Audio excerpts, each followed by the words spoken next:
मदीने का सफर करने वाले आज़मीन को जल्द ही मुंबई, दिल्ली और हैदराबाद वगैरह से बराह रास्त परवाजें दस्तयाब कराई जाएंगी।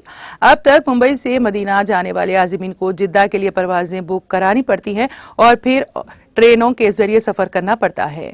जो लोग अब भी मुंबई से जिद्दा जाने का इंतखाब करते हैं वो सऊदी एयरलाइंस के दरमियान मरबूत सर्विस के जरिए मदीना या मक्का के लिए ट्रेनें ले सकते हैं।